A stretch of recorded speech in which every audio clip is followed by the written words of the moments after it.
প্রথম আলোর প্রধান শিরোনাম, বাংলাদেশ হামের উচ্চ ঝুঁকিতে, বিশ্ব স্বাস্থ্য সংস্থা। খবরটিতে বলা হয়েছে, প্রায় সারা দেশে রোগের বিস্তার, বহু শিশুর আক্রান্ত হওয়া, উপসর্গ নিয়ে মৃত্যু, রোগ প্রতিরোধ ক্ষমতার ঘাটতি, এসব মিলিয়ে বাংলাদেশ এখন হামের উচ্চ ঝুঁকিতে রয়েছে। বাংলাদেশে হামের সাম্প্রতিক প্রাদুর্ভাব নিয়ে এই মূল্যায়ন বিশ্ব স্বাস্থ্য সংস্থার। গত বৃহস্পতিবার সংস্থাটি বিশ্বে স্বাস্থ্যগত দুর্যোগের প্রাদুর্ভাব বিষয়ক সংবাদে বাংলাদেশের হাম নিয়ে প্রকাশিত এক প্রতিবেদনে এই মূল্যায়ন তুলে ধরে। হাম ও এর উপসর্গ নিয়ে ২৪ ঘণ্টায় দেশে আরও ৭ শিশুর মৃত্যু হয়েছে। এই নিয়ে এই পর্যন্ত হামে মৃত্যু ৪২ শিশুর, আর উপসর্গ নিয়ে মারা গেছে ১৯৮ শিশু। পাশাপাশি আরেকটি শিরোনাম, সুপারিশে গুরুত্ব দিচ্ছে না সরকার, বিশেষজ্ঞদের যৌথ সভা। খবরটিতে বলা হয়েছে, হাম মোকাবিলায় বিশেষজ্ঞদের পরামর্শ খুব একটা আমলে নিচ্ছে না স্বাস্থ্য মন্ত্রণালয় ও স্বাস্থ্য অধিদপ্তর। গত ১২ এপ্রিলের যৌথ সভা থেকে বিশেষজ্ঞরা একটি বহুপক্ষীয় কমিটি গঠন সহ বেশ কিছু জরুরি সুপারিশ করেছিলেন। এসব সুপারিশ বাস্তবায়ন হতে দেখা যাচ্ছে না। মধ্যপ্রাচ্য সংকট নিয়ে শিরোনাম, শান্তি আলোচনায় অচলাবস্থা কাটার আভাস। অবশেষে ইরান ও যুক্তরাষ্ট্রের মধ্যে শান্তি আলোচনায় অচলাবস্থা কাটার আভাস পাওয়া গেছে। ইরানের পররাষ্ট্রমন্ত্রী আব্বাস আরাকচির নেতৃত্বে একটি ছোট প্রতিনিধি দলের গতকাল রাতে পাকিস্তানের রাজধানী ইসলামাবাদ পৌঁছানোর কথা। শেষ খবর পাওয়া পর্যন্ত দলটি ইসলামাবাদ পৌঁছেছে। দেশের বিনোদন জগতের একটি গুরুত্বপূর্ণ খবরের শিরোনাম, মঞ্চে দ্যুতি ছড়ালেন তারকারা, মেরিল প্রথম আলো পুরস্কার ২০২৫। একই বিষয়ের আরেকটি শিরোনাম, আলমগীর পেলেন আজীবন সম্মাননা। সমকালের প্রধান শিরোনাম, বাংলাদেশে হাম এখন উচ্চ ঝুঁকিপূর্ণ রোগ, বিশ্ব স্বাস্থ্য সংস্থার প্রতিবেদন। দেশের চিকিৎসা ব্যবস্থা নিয়ে আরেকটি শিরোনাম, পাহাড়ে চিকিৎসা সংকট, মেডিকেল ক্যাম্পের দাবি, সারা দেশে আরও ৭ শিশুর মৃত্যু। জ্বালানি সংকট নিয়ে খবরের শিরোনাম, মোটরসাইকেল বিক্রিতে ধস, কৃষিযন্ত্র বেচাকেনাও কম। খবরটিতে বলা হয়েছে, এক মাসে মোটরসাইকেল বিক্রি কমেছে ৭০ থেকে ৮০%, পুরনো গাড়ি বিক্রি কমেছে ৫০%। বিদ্যুৎ সংকট নিয়ে খবরের শিরোনাম, ছুটির দিনে চাহিদা কমলেও তীব্র লোডশেডিং। সরকারি তথ্যেই লোডশেডিং ২০০০ মেগাওয়াট। উৎপাদনের ৩৪% বিদ্যুৎ ব্যবহৃত হয় ঢাকা অঞ্চলে। পত্রিকাটির আরেকটি গুরুত্বপূর্ণ খবরের শিরোনাম, তীব্র খাদ্য সংকটে পড়া ১০ দেশের একটি বাংলাদেশ, গ্লোবাল নেটওয়ার্কের প্রতিবেদন।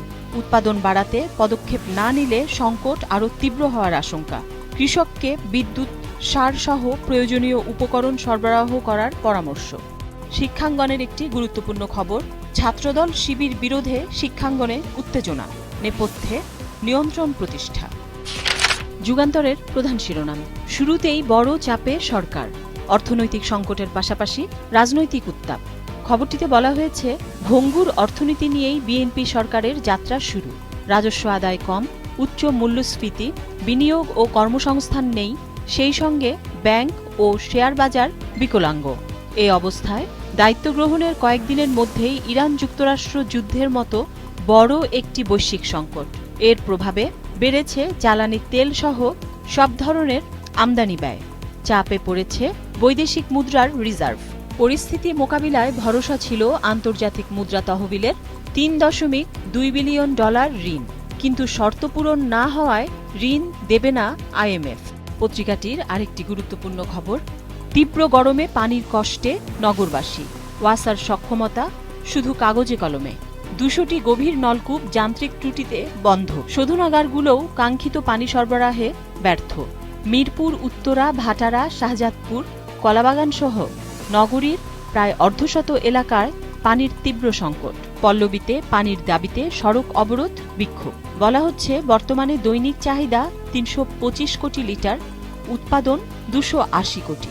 পাশাপাশি আরেকটি শিরোনাম, জাতীয় নির্বাচনের সাফল্য ধরে রাখার চেষ্টা, স্থানীয় নির্বাচনের আগাম প্রস্তুতি নিচ্ছে বিএনপি। শিক্ষাঙ্গনে উত্তেজনা নিয়ে খবরের শিরোনাম, ছাত্রদল শিবির দ্বন্দ্বে উত্তপ্ত ক্যাম্পাস, ঢাবি প্রশাসনের ২ তদন্ত কমিটি। ছাত্র রাজনীতিতে সহিংসতা বন্ধ চায় ২ সংগঠনই। সাংবাদিকদের উপর হামলায় দুঃখ প্রকাশ, ৪ সদস্যের তদন্ত কমিটি। প্রকাশ্যে আসতে শিবিরকে আহ্বান ছাত্র অধিকার পরিষদের। পত্রিকাটির আরেকটি গুরুত্বপূর্ণ খবরের শিরোনাম, প্রভাবশালীদের ছত্রছায়ায় বেপরোয়া কিশোর গ্যাং। কালের কণ্ঠের প্রধান শিরোনাম, অন্তর্বর্তীর অদক্ষতায় ফোকলা অর্থনীতি, লাগামহীন মূল্যস্ফীতি, সুদহার উঠেছিল 14 থেকে 16%, উচ্চ সুদের হারে বিনিয়োগ প্রস্তাব কমেছে 58%, খেলাপি ঋণ বেড়ে যায় 151%, 1.5 বছরে বিদেশি ঋণ বৃদ্ধি $10 বিলিয়ন, বন্ধ হয়েছে 327 কারখানা, বেকার 1.5 লক্ষাধিক শ্রমিক, রেকর্ড রাজস্ব ঘাটতি, দেশ বিরোধী বাণিজ্য চুক্তিতে সার্বভৌমত্বে হুমকির অভিযোগ।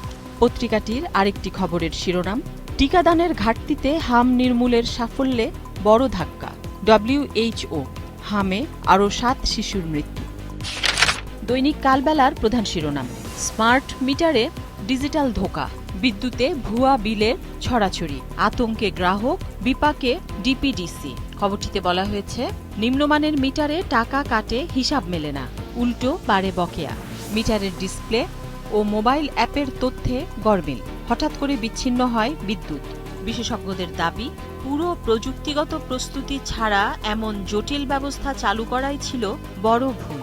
পত্রিকাটির আরেকটি গুরুত্বপূর্ণ খবরের শিরোনাম, থমথমে ক্যাম্পাসে এখনও মুখোমুখি ছাত্রদল শিবির, ঢাবি চবি রাবি জবিতে বিক্ষোভ। দেশ রূপান্তরের প্রধান শিরোনাম, ঈদের পরেই স্থানীয় নির্বাচন, এবার দলীয় প্রতীক থাকবে না, শুরু হবে ইউপি নির্বাচন দিয়ে, জানিয়েছেন বিএনপি মহাসচিব ও স্থানীয় সরকারমন্ত্রী মির্জা ফখরুল ইসলাম আলমগীর। আজকের পত্রিকার প্রধান শিরোনাম, দূরপাল্লার বাস ভাড়া নিয়ে বিভ্রান্তি ও বিশৃঙ্খলা, গণপরিবহন, গতকাল পর্যন্ত ভাড়ার তালিকা না থাকায় বিশৃঙ্খলা, দূরপাল্লার বাসে 200 টাকা পর্যন্ত বাড়তি আদায়, কেউ আগের ভাড়াই নিয়েছে, পরে বাড়াবে। পাশাপাশি আরেকটি শিরোনাম, আরেকটি লড়াই অনিবার্য, প্রস্তুতি নিন, শফিকুল, সোহরাওয়ার্দীতে সমাবেশ। খবরটিতে বলা হয়েছে, সবাইকে আবার আন্দোলনের প্রস্তুতি নেয়ার আহ্বান জানিয়েছেন সংসদের বিরোধী দলীয় নেতা ও জামায়াতে ইসলামীর আমির শফিকুর রহমান। তিনি বলেন, আধিপত্যবাদের কোনো ষড়যন্ত্র বরদাস্ত করা হবে না, সবকিছু ছিন্ন ভিন্ন করে দেওয়া হবে, সবাইকে আরেকটি অনিবার্য লড়াইয়ের প্রস্তুতি নেওয়ার আহ্বান জানান তিনি।